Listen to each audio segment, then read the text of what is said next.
rent a basement, but you're living in your own home, you're paying it off over the years, and it's cheaper than to rent a basement in Calgary right now.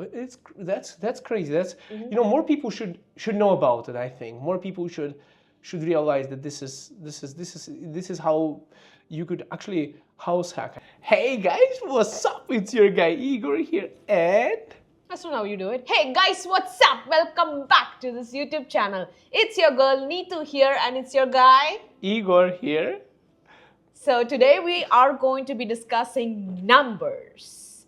Numbers on what you will be getting with the new rules before December 15th and after December 15th.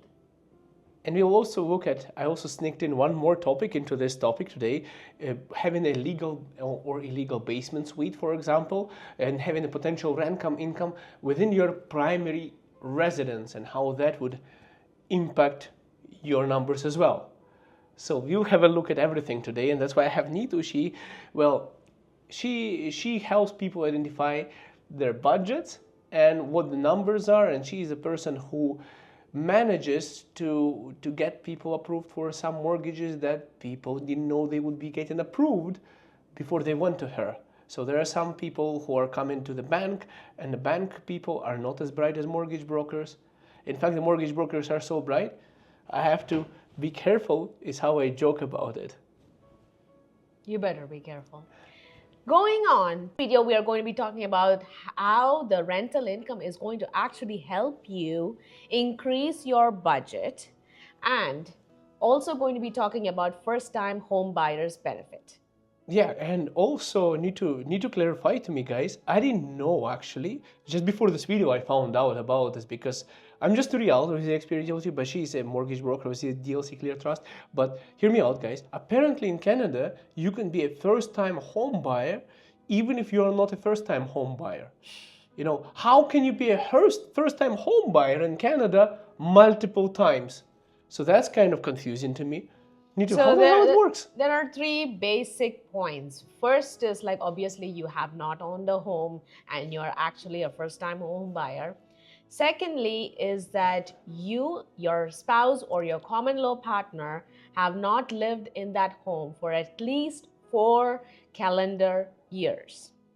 Right? And secondly, if you and your partner get divorced before that 4 years, then you're still going to be considered first-time home buyer. But this is what you have to take into consideration, that you should not be getting any kind of incentive that you have used for this home in order to qualify another first-time home buyer's benefits, such as, let's say, $1.5 million insured mortgage or extending your amortization to 30 years. Those are newer benefits for first-time home buyers.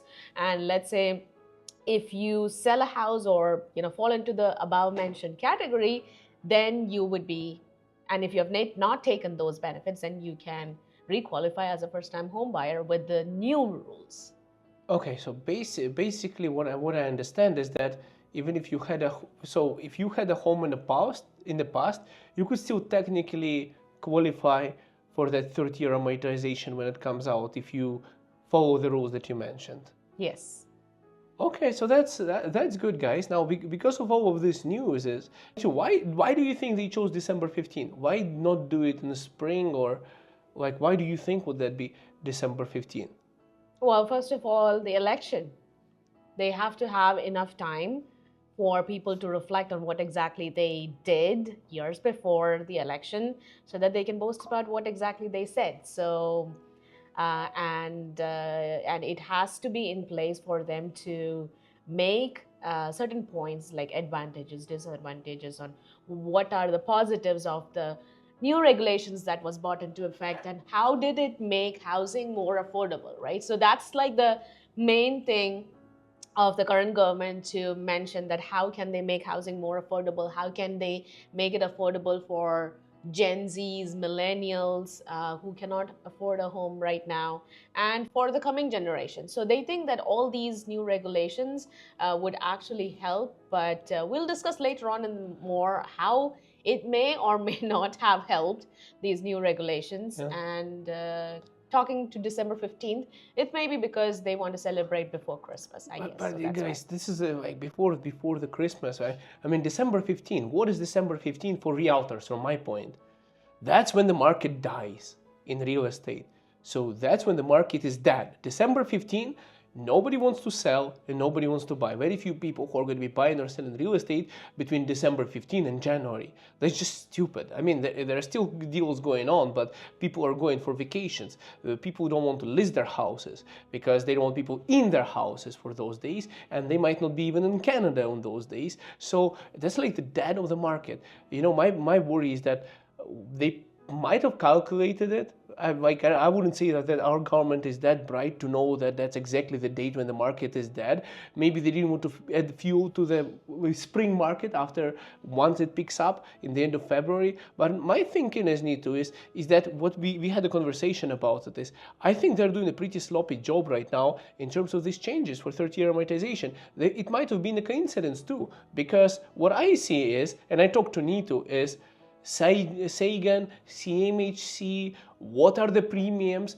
Basically, nobody knows in terms of mortgages, and banks don't know yet. So I'm thinking they kind of announced it, and now before December 15, what could be probably done overnight, they'll try to catch up before December 15th so that mortgage brokers and banks and lenders and everyone knows how the hell this 30-year amortization is actually going to work out in the end. What do you think about that? There is definitely going to be differences over the CMHC mortgage default insurance premium that you're going to be paying for 25 years versus 30 years. Now, the main question here is how much different? So that is something that we are still having questions. There's no confirmed answer. Hopefully, we are going to get those answers closer to December 15th or maybe even before. We are not sure. They haven't given us a confirmed yes or no. Because it's two changes, right? It's $1.5 million property in 30 years. So they have to work two problems simultaneously. That's what. So, as you know, the longer the loan, the higher the interest, and the higher would be your premiums as well. So, in a way, yes, it is going to make your monthly payment lower, but at what cost, right? So are you going to be paying a higher premium versus what was there before, or are you going to be paying more interest? Now, there are certain gray areas here that you can definitely overcome, definitely by using lump sum payment, by paying off your principal and your loan faster, so that way you can cut down the amortization from 30 years to back to 25 years or even lower if you really want to.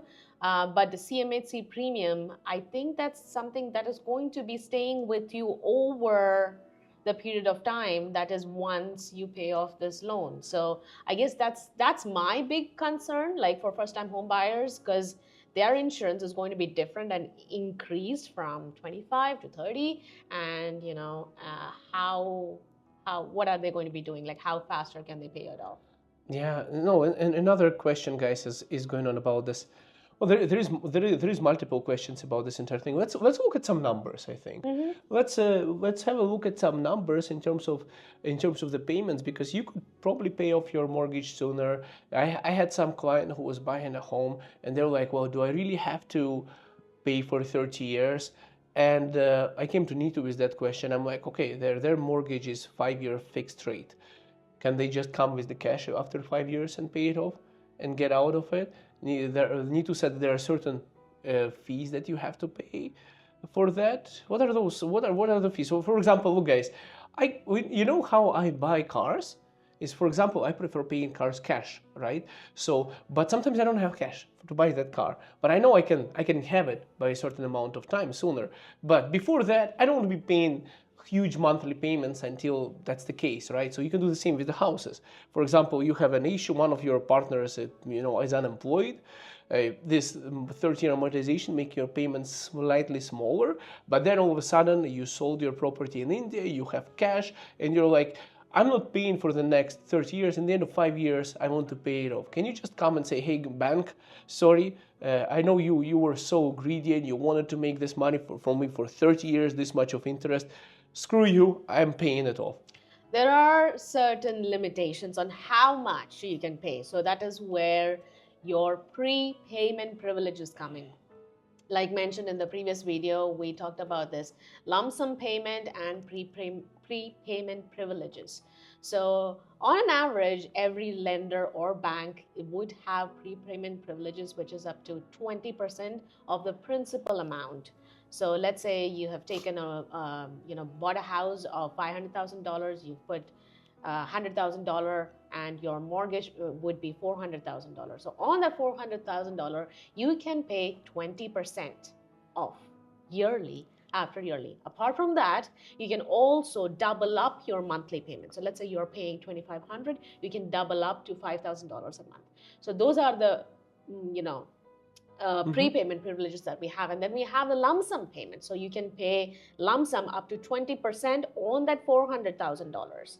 So in 1 year, and that's like the bar, right? That's the limitation. If you go over it, they would be charging you a penalty, because that's not what they have adjusted or limited for their return on investment that they would have to make. So then they would have to charge you. So calendar year, this is the maximum you can have, and if you want to do it, if you have more funds, then you have to wait for the next calendar year. So essentially, you don't have to stick for 35 years, pay 30 years. By the way, guys, I was looking at some historical data, and a lot of people are like 30 years amortization, we'll be in debt forever and stuff like that. We were looking at some historical data, and I was reading about this. No, I'm trying to say Justin Trudeau. No, not Justin Trudeau. There was Stephen Harper who took it down. Apparently 30-year amortization was there before, and I looked through history in Canada, there used to be a 35-year amortization as well. So whatever things are coming up in the new, it's not something that was not there before. I mean, these baby boomers had the best time of their life to buy houses, and now for us, well, millennials here, is we have to pay stress test. There is stress already everywhere, and plus there's debt and everything, and economical crises, pandemics and stuff like that. It's insane. But anyways, Bitcoin is another fun situation. Let's get back to the numbers, guys. Now let's look at the numbers, right, Nito? Let's compare, because everyone wants to know, what would be the monthly payments. Guys, I want to still emphasize, you have to talk to Nito about what the entire picture is. Because when you go to a car dealership, those guys don't want you even to know what the value of the car is. They're like, oh, what's the difference? $20,000 car, $40,000 car, monthly payments are about the same, the interest rate is lower. Guys, don't fall for that. That's car salespeople do that. They don't want you to think about the price of the car, because they depreciate, and that's not a really good asset to have. But homes, on the other hand, they go up in price over the long period of time, and we have to go into numbers. Now let's look at the numbers, guys. Let's see, for example, Nito already pulled up she has some report ready for you on her laptop. I have the same kind of report. So if you were to buy, let's say you're buying a property, I'm going to give the numbers, Nito is going to break it down, $550,000. Why we took a $550,000 property is because Nito asked me on a Calgary market. Now, I also want to say about, guys, before we get into this report, that this changes 30-year amortization and this $1.5 million first-time home buyer stuff. Before we get into that, what's about how much money do you think you would need to buy something like close to 1.5 million? Like, what do you think is annual with the new salary? rules, or without the new rules? With the new rules. Would starting December 15, like in January, for 2025, you're buying your home, and let's target this video for 2025. So with the new rules, you're a first-time home buyer. What should be your income to get a house of worth 1.5 million? Yeah, like as a first-time home buyer. Well, definitely over 300,000 a year. That's what your family income should look like. And when you think about such income, I'm thinking about IT professionals who are getting paid, both husband and wife making well over 150,000 a year. So they do fall in the category. Maybe doctors, surgeons, physicians, a whole lot of medical professionals do make that money. Top lawyers, and I guess ministers. Yes, first-time minister home buyer. Yeah, so very rich first-time home buyers would be able to take advantage of this $1.5 million homes with the benefit that they have brought forward. As long as they paid all their student debt, I guess, and they don't have other debts. Well, it's pretty crazy, guys, the amount of first-time homebuyers. But I think, honestly, between you and me, guys, and Nito, I think it's targeted not for Calgary market mainly. I think that they're targeting Ontario and, Vancouver and stuff like that because, I think that's the markets that they are targeting for this. So coming back to Calgary market, we have taken an example of $550,000 house which has a rental basement income on that detached house. So we have broken down the numbers for the rules that came into effect after December 15th and before, what the numbers look like. So scenario number one, so where you have paid like the minimum down payment for $550,000 is $30,000. Your actual mortgage amount is going to be $540,800. Now, yes, why is it that much? Because there is going to be a mortgage default insurance because you're paying less than 20%. And this is going to be amortized over 25 years. And how is your monthly payment looking like? It is going to be $2,930 monthly. Now, if you look at that mortgage payment versus what exactly is going to be your rental income. So on an average, the basement rent in Calgary is $1,500. $1,600 average rent in Calgary, I would say, for a basement, let's say $1,600. We rented our basement for $1,800. Right. So I have considered the $2,900 your principal and interest, basically your mortgage payment. Then you have the property tax, roughly about $4,000 to $5,000. Then you have your utility expenses. So combining all that and then your rental income, you would be paying a total of $2,047. That is net, right? So you see, that is basically even much more better than what you would get, what you would rent. For a 3-bedroom house, typically it's going anywhere between $2,400 to $2,600 for a 3-bedroom detached home. Depends. If you rent the entire home, it can be $3,500.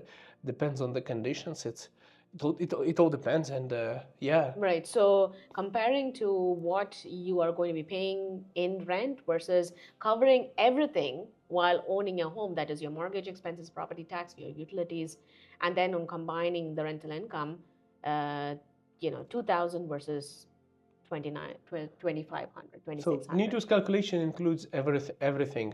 Rental income, you put only 1,500, Nito. So well, I like to be on the conservative side just so that people can know what exactly they can go maximum. The higher rental income you have, the lesser is what you pay out of your pocket. So it'd be 1,900 if it was like 1,600 payments. That's not bad, actually, 1,900, guys. So let's say if you buy a house, because of the new zoning bylaws that City of Calgary already has, you have a basement income, you have a garage suite, which is called a laneway home, right? You could build that, yeah. So you can double that income, $1,500 from the basement, $1,500 from the garage, it's $3,000. You're already cash flowing. So you're living for free. You're making money by living in your home. So basically you are bringing in people to live in your own home for free. You have a basement and you have that, guys. Guys, this is called house hacking 2025. So that's what's happening in 2025. And I don't know if Nito has calculations. Is it different for this current, or is it amortization 25 or 30 year? So the next calculation we'll be talking about would be for 30-year amortization, that is after December 15th, what your payments are going to be looking at like. So for the same house, the $550,000 house with a rental basement income, your down payment would be the same, like the $30,000. Mortgage amount would be $520, including your mortgage insurance. Depending on the amortization, now this is crucial. Earlier was 25, now it's 30. Now your monthly payment is going to be $2,500, give or take. So that's the difference between $300 to $400, what was before December 15th for 25-year amortization, and now with 30-year amortization. Is that much?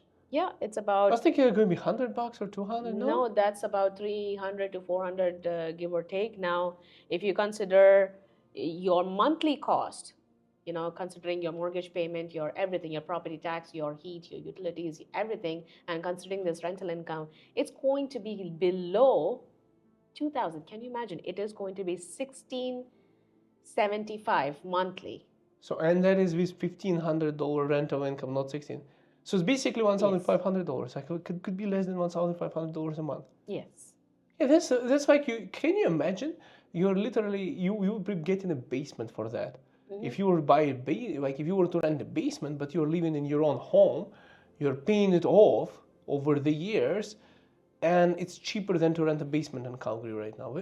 That's crazy. That's more people should know about it. I think more people should realize that this is how you could actually house hack. I know some people will be like, oh, but that's not fair. It's going to make housing more affordable. Now everyone is going to want to buy a house after this video. Everyone is going to want to buy a house, and there is no houses for me. Like guys, I know, guys, there's this Canadian culture there. There is this fraction of people in Canada who are born and raised in Canada who are okay to rent their entire life. I'm strictly against it. I don't know why. Maybe it's an immigrant thing. I came here for a Canadian dream. My Canadian dream is you own a detached home because I grew up in a tiny, shitty condo in a big city, okay? Not as big as her city, like Mumbai. It's a gigantic city. It's like the entire population of Canada City, I think. I'm just joking, but maybe. But it's a huge, huge city. But I'm also coming from a place where there is not enough land, and everyone has a condo, and I always wanted to have a house. And then also, everyone uses public transit.